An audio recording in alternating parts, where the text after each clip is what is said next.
नमस्कार दोस्तों, मेरा नाम है त्रिपुरारी श्रीवास्तव और एक बार फिर से स्वागत करता हूं आपका टेकोपीडिया के एक और नए वीडियो में। और ये वीडियो काफ़ी ज़्यादा इंटरेस्टिंग होने वाला है आप लोगों के लिए, क्योंकि जो लोग भी टेक्नोलॉजी में बहुत ज़्यादा रुचि रखते हैं वो लोग ये वीडियो आखिरी तक ज़रूर देखिएगा। इसमें मैं दो कॉन्सेप्ट्स की बात करने वाला हूँ।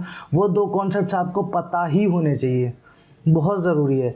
बहुत सारे लोगों को पता होगा, जिनको पता है वो एक बार देख सकते हैं। हो सकता है कुछ चीज़ें दिमाग से मिस हो गई हो, और जिनको नहीं पता है वो तो ज़रूर वीडियो देखिएगा ताकि आपको ये चीज़ पता चल जाए। दो कॉन्सेप्ट कौन से हैं जिनके बारे में बात करने वाला हूँ मैं। सबसे पहली चीज़ 2.4 गीगाहर्ट्ज़ वर्सेस 5 गीगाहर्ट्ज़। ये काफ़ी सारे लोगों का डाउट है, बहुत बढ़िया क्वेश्चन है ये, और आपको ये चीज़ ज़रूर पता होनी चाहिए। इसके बारे में मैं जो इंपॉर्टेंट चीज़ें सब आपको इस वीडियो में बताने वाला हूँ। और दूसरी चीज़ वो है कि आपको जो डाउट आता था मेगाबाइट्स और मेगाबिट्स के बीच में, तो मैं उसको भी पूरी अच्छी तरीके से क्लेरिफाई करूंगा कि आपको समझ में आ जाएगा कि क्यों जब भी हम ब्रॉडबैंड लेते हैं उसमें जो 100 Mbps जो स्पीड दिखाई देती है वो जब हम स्पीड टेस्ट करते हैं, लेकिन जब हम अपना लाइव नेटवर्क स्पीड देखते हैं तो उसमें 12.5 Mbps या फिर 12 Mbps या फिर 10, 9, 8 इतने ही दिखाई देता है। तो जब हम स्पीड टेस्ट करते हैं तब इतना ज़्यादा क्यों, और जब हम लोग यूज़ करते हैं तो इतना कम क्यों। तो आपके सारे क्वेश्चंस के डाउट इस वीडियो में आपको मिलने वाले हैं, तो वीडियो को आखिरी तक देखिएगा और आपको बहुत मज़ा आएगा। मेरी गारंटी है आप वीडियो पसंद करके जाएंगे। वीडियो पसंद आएगा तो इसे लाइक कर दीजिएगा, चैनल को सब्सक्राइब करके बेल आइकन ज़रूर दबा दीजिएगा और वीडियो को शेयर कर दीजिएगा ज़्यादा से ज़्यादा लोगों के पास। तो चलिए दोस्तों, वीडियो को शुरू करते हैं।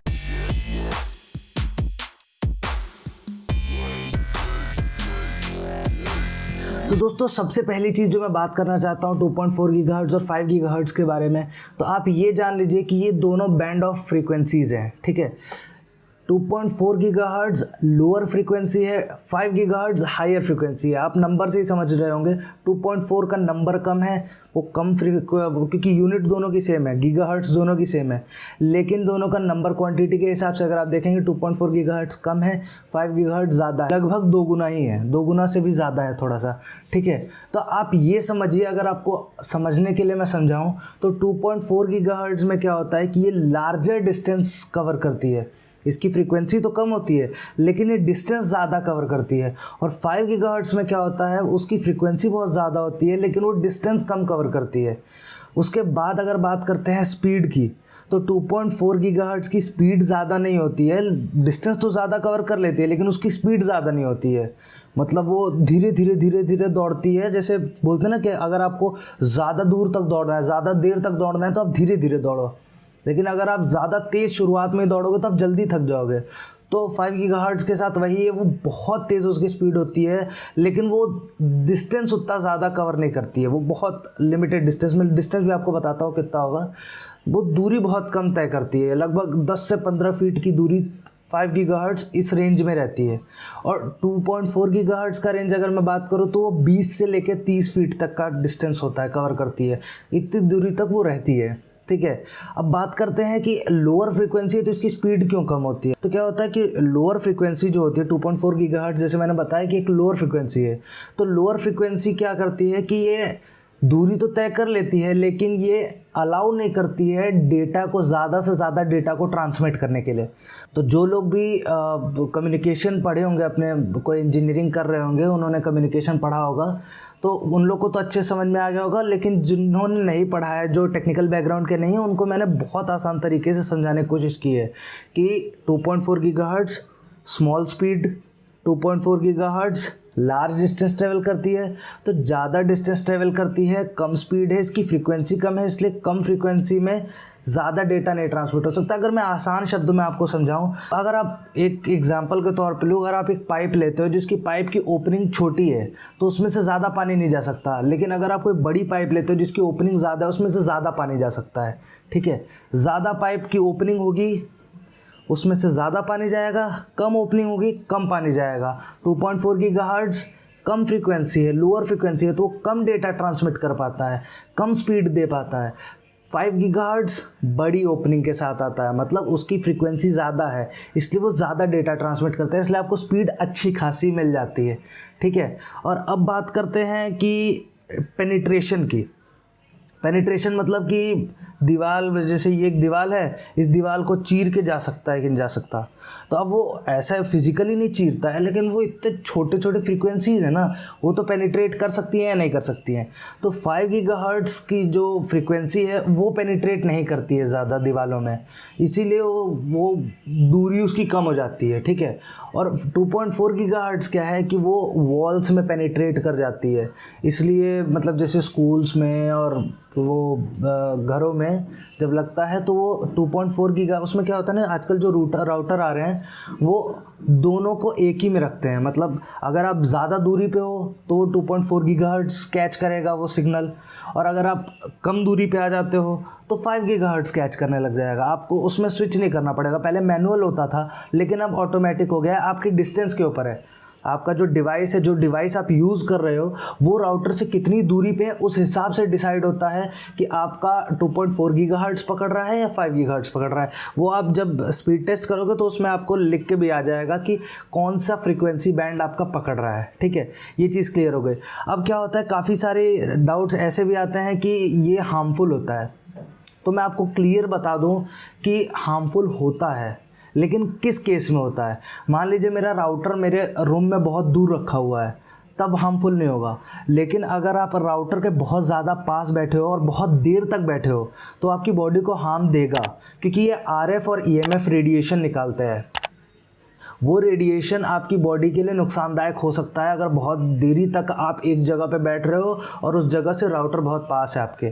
तो जहाँ से आपका इंटरनेट निकल रहा है, जैसे फ़ोन है, फ़ोन भी रेडिएशन छोड़ता है, ठीक है। इसीलिए बोला जाता है कि फ़ोन को अपनी बॉडी से सोते समय दूर रखना चाहिए आपको। जब भी आप सो तो फ़ोन को दूर रखो। इसी तरीके से आप राउटर से थोड़ा दूरी बना के रखो, क्योंकि जो वो रेडिएशन निकाल रहा है वो आपकी बॉडी को नुकसान पहुंचा सकती है। आखिरी चीज़ इसमें मैं ये लेता हूँ कि लोग पूछते हैं कि 2.4 गीगाहर्ट्ज़ बेटर है या 5 गीगाहर्ट्ज़ बेटर है। तो ये डिपेंड करता है कि आप राउटर से कितनी दूर हो। मतलब आपको स्पीड बेहतर चाहिए, बहुत अच्छी स्पीड चाहिए, आपको डाउनलोडिंग स्पीड, अपलोडिंग स्पीड बहुत ख़तरनाक से चाहिए तो 5 गीगाहर्ट्ज़ बेहतर है, लेकिन उसके लिए आपको राउटर के ज़्यादा से ज़्यादा पास होना पड़ेगा। और अगर आपका कम स्पीड से भी काम चल जा सकता है तो 2.4 गीगाहर्ट्ज़ भी बेहतर है। ऐसा कोई नुकसान वाली बात नहीं है। बात यह है कि आपको क्या डिमांड है, आपकी डिमांड के हिसाब से वो चीज़ होगी।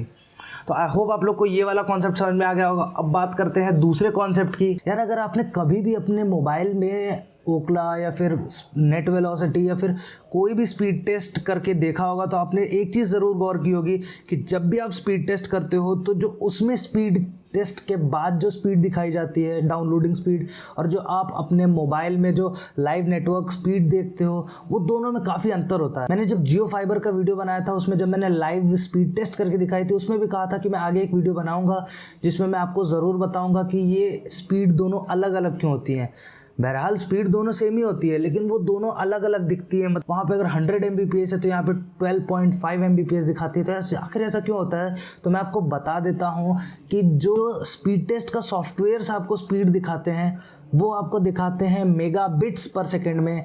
जो उसमें बी होता है वो स्मॉल बी होता है, और जो आपका लाइव नेटवर्क का या फिर मोबाइल स्पीड दिखाती है या फिर कोई जो आप डाउनलोड करते हो तो उस समय जो स्पीड आती है वो आती है आपकी बाइट्स में, बड़ा बी, ठीक है। तो जो कंपनीज़ आपको दिखाती हैं कि आपको कितना स्पीड मिलने वाला है जब आप नया ब्रॉडबैंड लेते हो तो वो बिट्स में होता है, और जो आपको लाइव स्पीड डाउनलोड करते समय या फिर कभी भी आप यूज़ करते होगे तो आपने देखा होगा कि नोटिफिकेशन बार जो ऊपर स्टेटस होता है उसमें आपको बाइट्स, उसमें जो स्पीड दिखाती है उसमें आपका स्पीड कम दिखा रहा होता है। तो यही होता है वो स्पीड। अगर आप 100 Mbps जो आपको मैक्सिमम स्पीड मिल रही है उसको अगर आप बाइट्स में कन्वर्ट करते हो तो आपको 100 को 8 से डिवाइड करना पड़ेगा, तब उस मेगा, क्योंकि शब्दों में अगर मैं आपको समझाना चाहूँ तो एक बाइट में 8 बिट्स होते हैं। तो जब भी आप 100 मेगाबिट्स पर सेकेंड को मेगाबाइट्स पर सेकेंड में कन्वर्ट करोगे तो आपको 100 को 8 से डिवाइड करना पड़ेगा। उसके बाद जो आपको स्पीड मिलेगी वो आपको मिलेगी नॉर्मल स्पीड जो हमारे मोबाइल में डाउनलोड होते समय स्पीड दिखाई जाती है मेगाबाइट्स पर सेकेंड में, ठीक है। वो डिपेंड भी कर सकती है आपने किस फॉर्म में रखा है उसको। तो देखा दोस्तों आपने कितनी आसानी से आपने ये दो कॉन्सेप्ट समझ लिए। बहुत ज़्यादा मुश्किल नहीं थे, बहुत आसान से दोनों कॉन्सेप्ट थे और मैंने उसको और आसानी से समझाने की कोशिश की है। और आपको मुझे पूरी उम्मीद है कि समझ में आ गया होगा। वीडियो पसंद आया तो इसे ज़रूर से लाइक कीजिएगा, चैनल को सब्सक्राइब करके बेल आइकन ज़रूर दबाइएगा और वीडियो को ज़्यादा से ज़्यादा लोगों तक शेयर कीजिएगा ताकि ये जो डाउट्स हैं लोगों के क्लियर हो जाएं, जो मिथ्स हैं वो क्लियर हो जाएं। तो दोस्तों अपना सपोर्ट देने के लिए शुक्रिया।